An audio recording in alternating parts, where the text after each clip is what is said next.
Hello and welcome to this level 2 video, my energy systems series. My name is Allie with A. Marie Speaks, and this video is going to be one of three.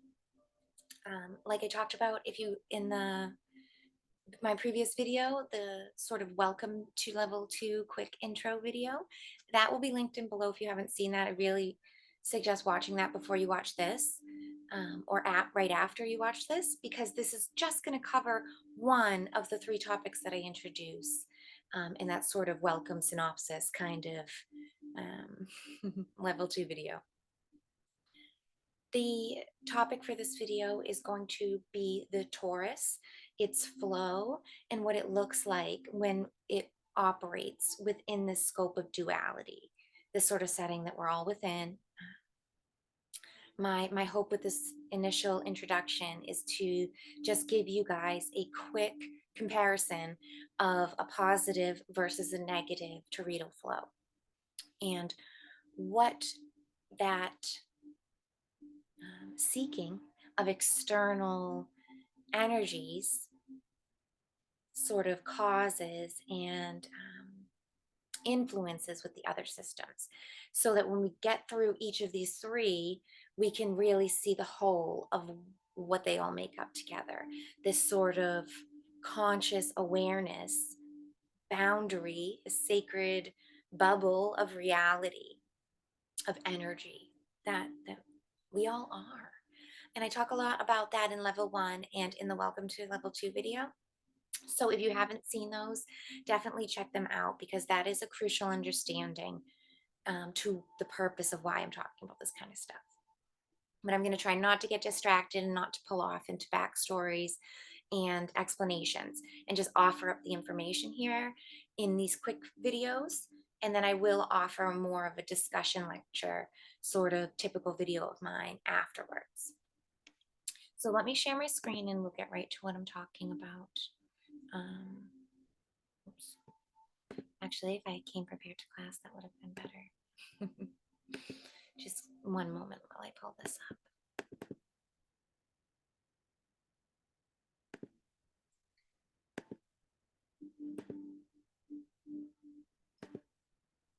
Okay. So in the welcome to level 2 video and in some of level 1, I did talk a bit about the sort of neutral tool of what it is. The verbiage isn't great, and please excuse me for lack of terms, but I think as more people start to talk about this kind of things, and we grow more clarity in our language, we'll have better terminology for this. So bear with me. And if you have if you have better words, or you've seen other people talking about similar things, I would really appreciate links or names or any sort of references that you'd like to offer, because I haven't seen a lot of people bring it to this level. I have quite a few references on, system science, or on toroidal functions, light and shadow work, on energy alchemy, all separately. But to bring them together and to understand the energetics of it within the scope of duality and polarity, I've yet to see everybody kind of tied together. But if you have seen it out there, I'd highly appreciate it. If you really appreciate it, if you'd share. Anyways, the neutral tool in itself consists of three parts. We have this external torus, which I've kind of made the dotted circle outside to represent. We have the internal core, which I've kind of used as this hourglass figure of the person's body sort of in the middle. And then we have the flow conducted. And I have this as sort of like that electron classic cloud figure that shows the movement. There's also, and I wish I had pulled it up because I found a better example than my doodlings.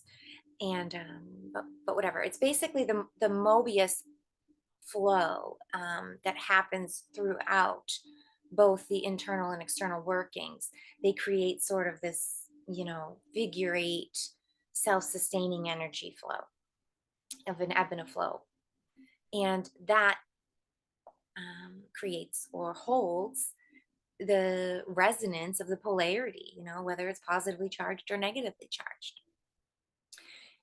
They all work together. They're all sort of bosses on the same level, and their interactions are all sort of equally felt. And it's important to remember that they all, the sum of the parts is worth more than the whole. I mean, the whole is worth more than the sum of the parts. Strike that, reverse it. Um, but I mean, contrastly, there's great variables in each of the parts that can't be witnessed in the whole. And it's only through dissection of the parts and the diving in deeper that we actually get a chance to create the definition that's needed for the whole picture. So they're relying on each other in many, many ways. Underneath the bar here, I've kind of given the toroidal flow within duality and polarity. And you can see that on the left-hand side, we have the green, organic, original template. And this is the positive flow. And on the right-hand side, excuse me, unless this is mirrored. Okay, well, the red is the inorganic inversion or the negative flow. And it's interesting, and it aligns perfectly to understanding what we really mean when we say inverted, what a distortion really is, what a lie really means. Because the truth is organic, is original. And in that way, we could call it upstanding, upright.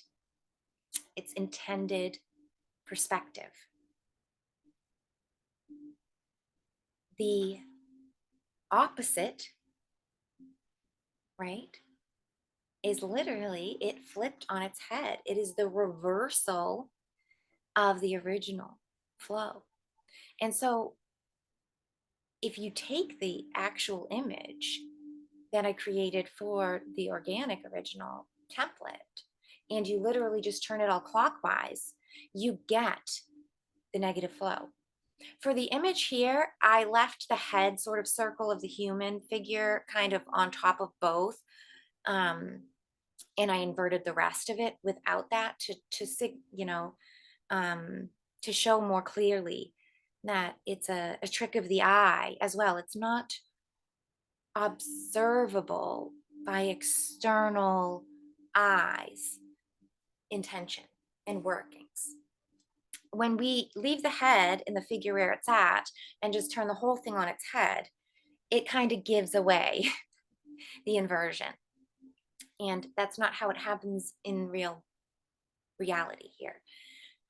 It's a trick of the eye that allows the inversion to pretend to be rooted, basically. And we'll get into that a little bit more when we talk more about the flow and about polarities and about what it is to really orientate yourself to a certain alignment. But just for now and just for beginners, I just want to make that very clear and very obvious of what is and how we get positive versus negative and why and how they are opposites. It's not just, and it is not good and bad. And I talked a lot about that in level 1, pulling us out of this sort of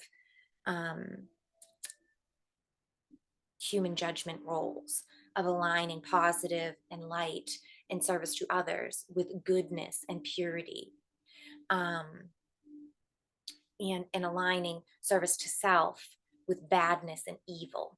And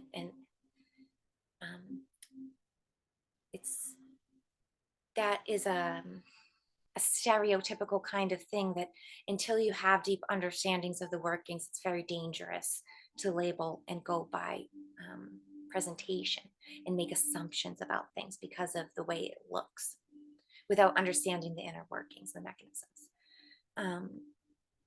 And we'll dive into that a little bit more deeper as we look at each of these things. So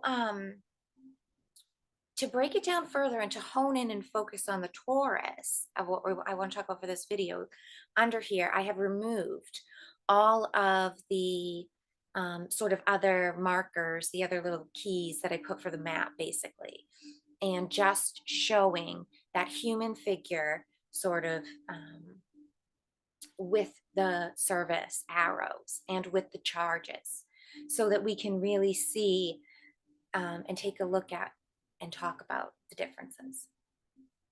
Um, so right away, you can see if you look sort of near the head of the top of the figures, we have positive on one and negative on the other. Conversely, down the bottom, negative and positive. And if you look at the arrows, they are also running opposite ways. On the positive side, we have the arrows pushing outwards, um, going around, and then drawing in from the bottom and pulling in. And then the recycling a 0 point, and then it pushes out outwards, seeking to offer its light and service, seeking to offer out love. And then after the seeking comes a drawing in, comes a receiving, and a bringing in through the roots the nutrients and the love received from the actions. And then the inner processes get that. And then the magnetic core comes into work. We'll get into that part after in the next video, what that inner processes are. But then, yeah, it fuels your love and light. It fuels your inner fuel tank, and you have power to push out service again. And it's very self-sustaining. It's a complete cycle right in itself. Because as you're pushing out your positive service out there seeking to help others, by doing that, you will be receiving gratitude back for them. You will be ensuring that somebody wants to help you later. Or say it's as simple as offering out your mechanic, and you offer out and you fix somebody's car. Well, the person who you fix their car, maybe they're a doctor, and maybe your wife is sick later, and bam, you have a trustworthy doctor who you know, who knows you, who feels connected to you, and who will help you honestly.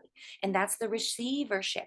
And you know it's coming, and it comes with no strings attached or any weirdness, because you've already given service outwards to feel like you quote unquote deserve it.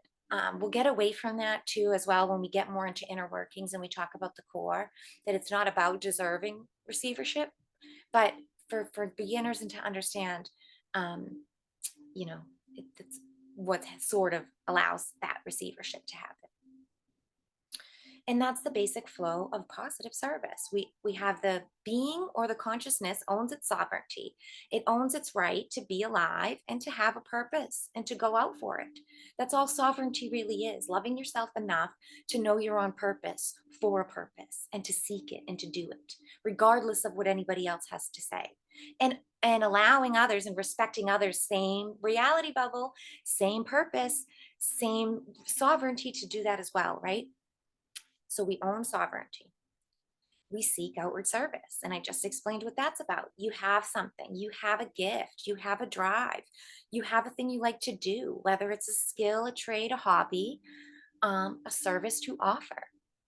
And that is outward seeking. You want to offer it to others. You want to share it with others because you know something about it, or you know you're good at it. You know you could help and assist others with that, or that others might need something that you know easily how to do. And finally, it relies on internal input. And we'll get more into this when we talk about that inner core workings. But basically, what it's saying is this ever fulfilling cycle that you are allowing the receivership to come in, and you are self fueling your love. You are self fueling your right to be alive, your drives and motivations to go out for your dreams and seek the best of your life for yourself. You are your motivation for that because you honor your sovereignty. You see your life as a gift. And whether you connect with a God, if it's a religious dogma, or if it's just more spiritual and consciousness, it doesn't matter. It's all one and the same. It's all unconditional love. Now, conversely, let's talk about the negative here. Instead of this outward seeking of giving what you are good at, it becomes, in the outward seeking is drawing in what you need. You're not really focused on offering out anything because you feel you don't have enough to give. And so your outward activity, your intentions when you're looking at the external world is, what can I get from me? What extras out there can I grab? What kind of resources can I bring in? Where can I find attention? Where can I get some love and bring it in? And this, I don't want to get into the magnetic core, but right now, but really this is driven from the magnetic core and from your one truth, which is that you deserve to be sovereign individual, that you were created from a before, that you will go to after, that there is a one creator. If you agree and you jive with that and you own that in whatever way you want to, you're owning your truth. You're not bending your light, you're standing upright, you're in a positive flow in the inner core.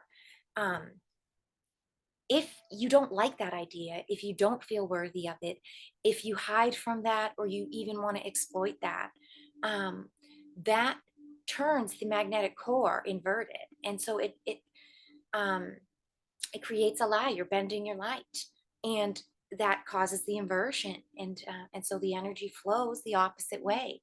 And so that pushing out of service that's happening actually is pushing out from the bottom. As you can see on the picture, it pushes out from the roots.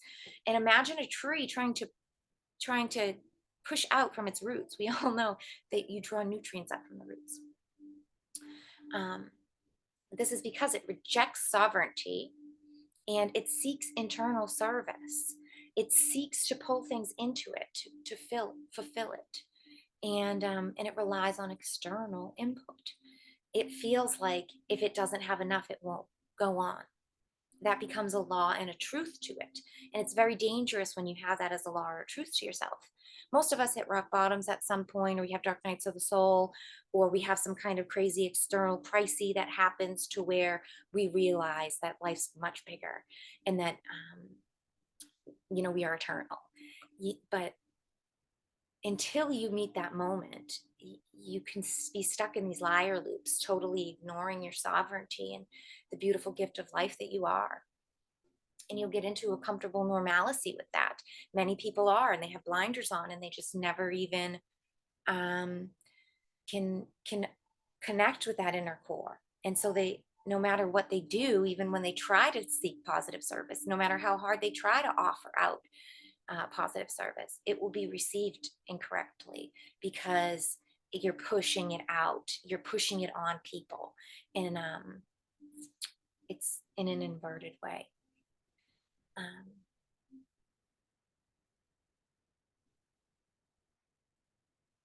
So I want to keep this video short. I feel like I've kind of gone over the major differences here. Now, just to wrap up and understand where we're headed, this is just one part of three, right? This is sort of the divine masculine aspect. We'll talk about the divine feminine, which is that inner workings, the inner core. And just like we have divine masculine and feminine, we have the whole, which is the being. Just like we have night and day, we have the whole, which is 24 hours. The whole we'll get into after, which I talked about, is sort of the flow, or the interaction between the two. I have already put up a great meditation, sort of a walkthrough of energy alchemy, of how to learn and sense your Taurus and spend some time with your service, and what kind of seekings that you're doing.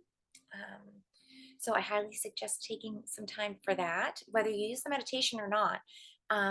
In your own time, do self-guided things. Allow your consciousness to show you what kind of service you're seeking and why, what kind of impacts out there you're making and why. And I think you'll find much deeper work for yourself here. And then when we bring it into this next video too, and we can talk about the magnetic core, we can really see how the push and pull between the two creates this sort of repelling, contracting bubble atmosphere for us. And yeah, I guess we'll get to the purpose and the bring it out into the general templates after. But I hope this has been informative. I hope it's clear and gives you just a quick taste of what we're talking about. Um, Let me stop my share screen here. Like I said, there's links in the description for more of these things. If you've missed level one and this stuff is intriguing to you, I have a couple of videos already done, more beginners sort of introduction to this kind of stuff. And you can always find me on Telegram in the meantime. Amarie speaks over there, or directly on my website, amariespeaks.com. Thank you so much for watching and for your audienceship. I really appreciate everybody who watches my videos. Please feel free to leave comments or send me emails if anything is confusing or if anything's intriguing. I'd love to hear about it. And I'll catch you next time.